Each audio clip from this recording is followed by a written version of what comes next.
Thank you very much. Hey, it's Kaufman is Alive. I look at comic books new and old. Welcome to the show today. Thanks for watching. Please subscribe, like, put your notifications on so my videos show up in your feed when you sign into YouTube. Today I'm looking at all the new comics I picked up at the comic book shop this week. Got some freebies and some back issues of some series I'm collecting, and picked up some new issues as well from some series where I'm collecting all the issues from these as well. So I think I'll start with the freebies first. I got the Marvel previews that just came out. This one has got the Age of Revelation Overture #1 for X-Men on the cover here by Jed McKay and Ryan Stegman. I've done reviews of all the Age of Revelation stuff that's come out so far. Go check those videos out on my channel. And I'm doing an Age of Apocalypse review currently, a series of all those original Age of Apocalypse books. So check that out. I also got the DC previews.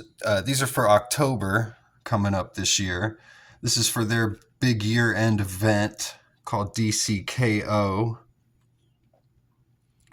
which I think is some sort of battle between the two DC universes. I also got for free this, looks like a facsimile edition of Adventure Comics number 210. It's got that original newsprint and all the original ads in here. I was trying to see what year this came out originally. 1955 it says. And this was just recently reprinted here in 2025, but they had this for free at the register. Looks like the Adventures of Superboy.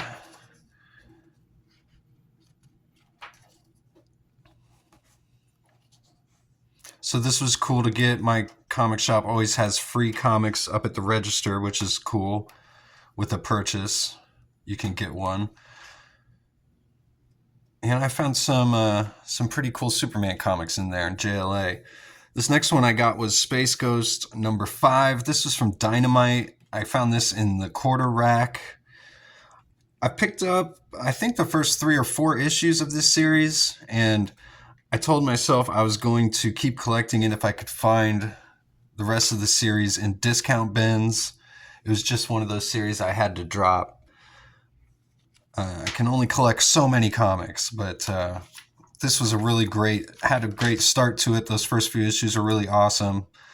Space Ghost is a perfect comic book hero. And there's Zorak here. Jan and Jace. I mean, it just fits perfectly into comic books. It's not like campy like the cartoons.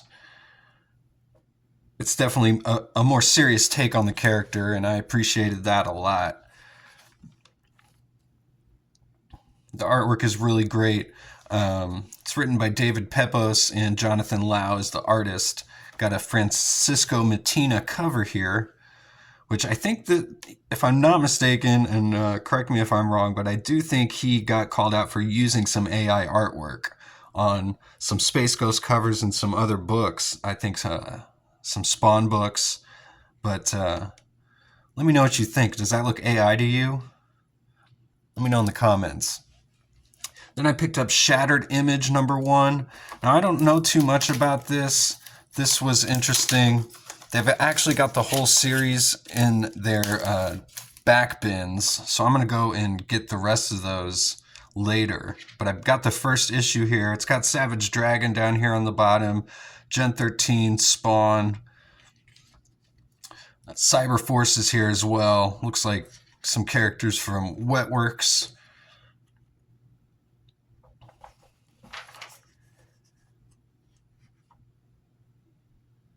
And I don't have any of these issues, so again, I don't know too much about this. It looks like a pretty awesome crossover. Here's Badrock from Youngblood.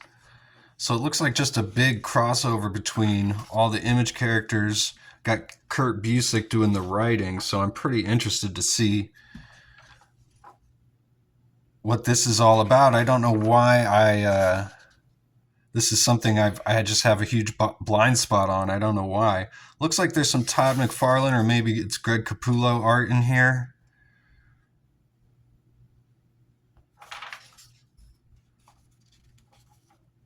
Looks like a bunch of different artists in this book.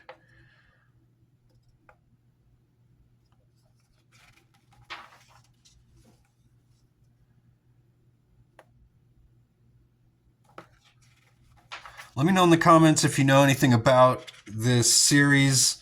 Is it worth picking up issues 2, 3, and 4? That looks like the entire series to me. I haven't looked it up yet, but these are all characters that I love. So again, I don't know why that this is just a blind spot for me, but it is. So looking forward to that. Definitely have a review of that as soon as I can. Also picked up some Savage Dragon issues. I got number 183. I have 182, and this is an awesome cover here of Savage Dragon punching out Overlord. And then I got 186 and 187 for about the price of a new modern comic book. I got both of these. 2 old issues of Dragon here. Got Zeke backup stories. I'll move on to the new comics. So thanks again for watching. Please like the video if you've made it this far. First one I got was the Scorched number 43. This is from Image. This is $3.99. Got John Layman doing the writing, Steven Segovia doing the artwork. Nice drawing of a she-spawn there, confronting these 2 big giant monsters. Now, it's kind of funny, on my video last week, I only picked up DC comics, and this week I actually didn't pick up any DC comics, just this one Image comic and some Marvel. And I have not flipped through any of these yet. I have not read them yet. I just got back from picking these up, so I always just love flipping through these and seeing what we can kind of find, see if there's any awesome splash pages or anything.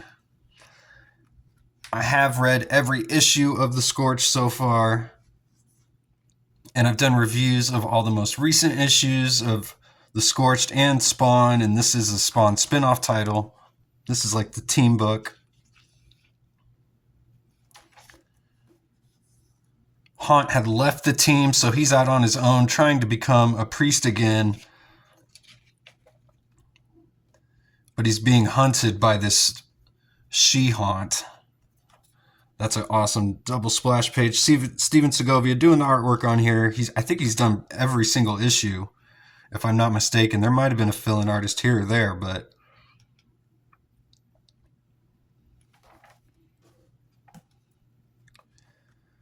multiple pages of action, which you pretty much consistently get in The Scorched. It's much more concerned with like metahumans and the supernatural. It's not grounded in like any real world stuff or street level hero stuff like the other Spawn books and King Spawn seem to be. So I highly recommend The Scorched number 43. Then I got Ultimates number 14, and I also got Ultimate Spider-Man number 19, so 2 Ultimate books here.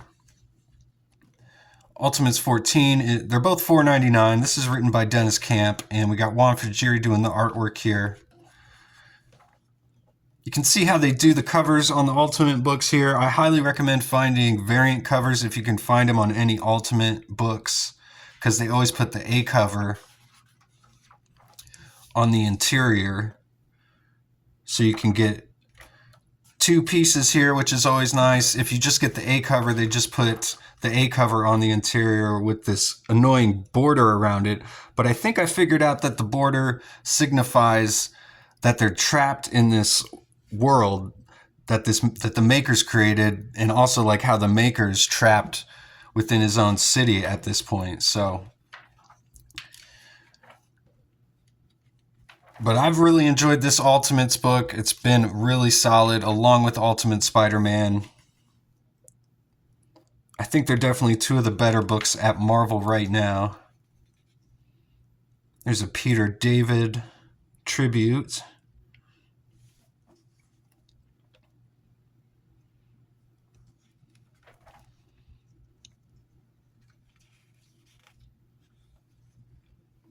This looks like Emma Frost here. That's what it says. I think this is the first appearance of her in the Ultimate books. Correct me if I'm wrong.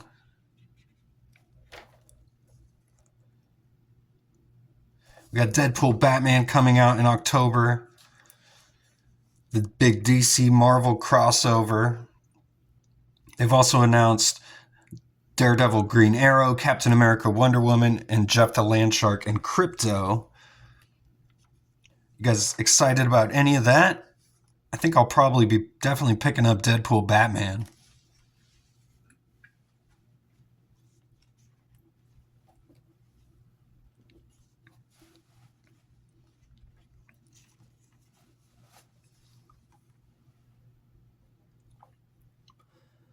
Juan Fajiri doing the artwork in here. Really awesome stuff. I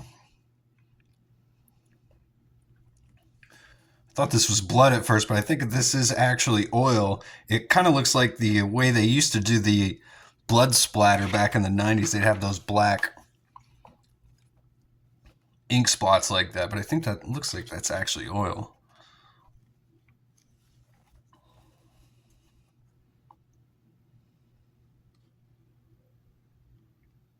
So we got the Hellfire Club, it looks like here.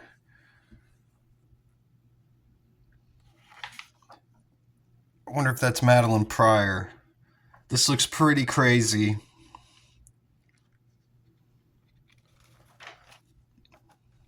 Looking forward to reading that. Spider-Man 94, number 1. This is coming out in September. We got Ultimate Spider-Man number 19 here. I got the Trad Moore variant cover. This is just a really awesome cover. I'm a big fan of his artwork. I really loved the Doctor Strange Fall Sunrise series. I believe that's what it was called that he did.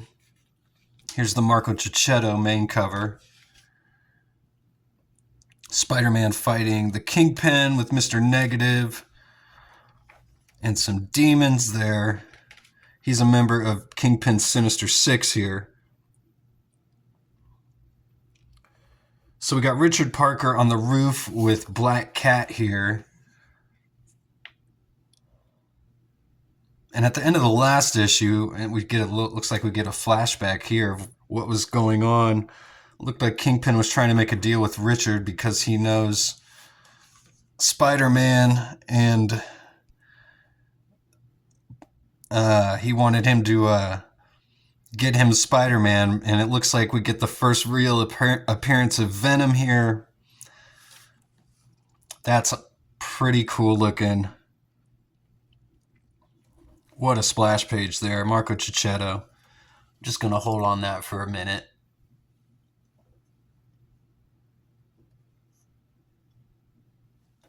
I guarantee there'll be a second or third printing with this as the cover. That's awesome.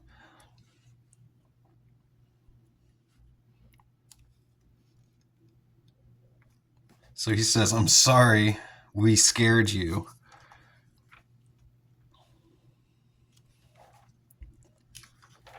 Looks like he gave Kingpin his answer. They're probably figuring out what to do about it now. So we got Harry Osborn and Gwen Stacy. They are married here, and they're also the Green Goblin and Mysterio. And they have been working with the Mole Man, who's kind of a double agent working against the Kingpin at this point. Finally, we get Spider-Man. Spider-Man really does lurk in the shadows in this book. He's barely in it.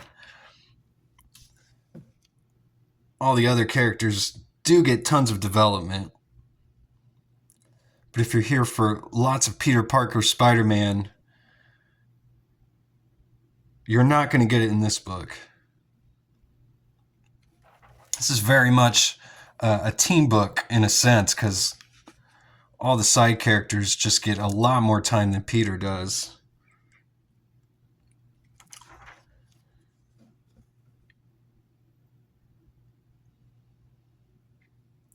Got MJ's mom here.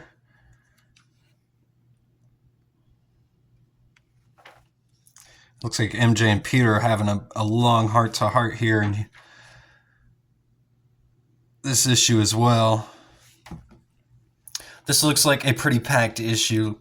Then I picked up Spider-Man and Wolverine #3. This has been my favorite Marvel book so far since it came out. Mark Guggenheim doing the writing, Kari Andrews doing the artwork. Mainly just for Kari Andrews' artwork is the reason I like it so much. The plot's pretty good. If not, just kind of generic stuff. They're trying to make you think Wolverine killed Peter Parker's parents, but they were also dealing with Mysterio in that same issue, so it could just all be made up. So it's kind of a contrived plot where Spider-Man doesn't trust Wolverine.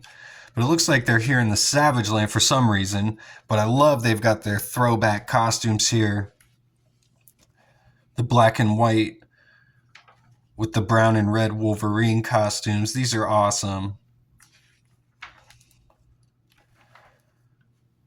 This reminds me of an issue of Web of Spider-Man that I have. I'm going to try and pull it out real quick.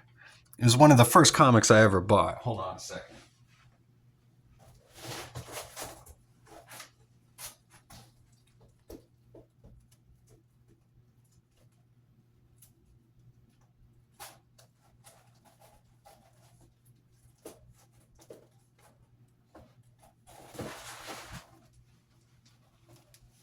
Yeah, this one right here. Web of Spider-Man #29. They're in the same costumes. So I love seeing the homage here.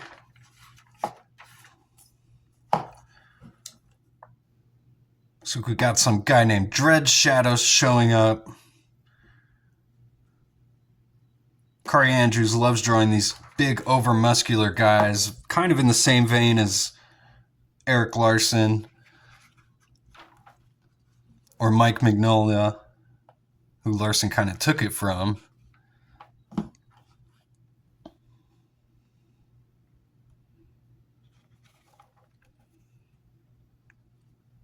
I've covered the first 2 issues of this, though. Go check this out on my channel.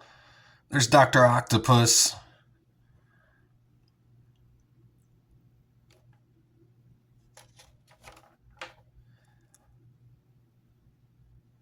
And there's the cover to issue 4. Looks like we're going to continue where we're left off here. Let me know in the comments if you guys are reading any of these books, what you think. I think the most exciting thing looks like the that appearance of Venom in Ultimate Spider-Man. And also the Hellfire Club showing up in the Ultimates looks really interesting as well. Scorched looks like a fun issue. All these issues look pretty cool. If you want me to review one of these specifically, let me know in the comments and I'll get to it first. And go check out my channel.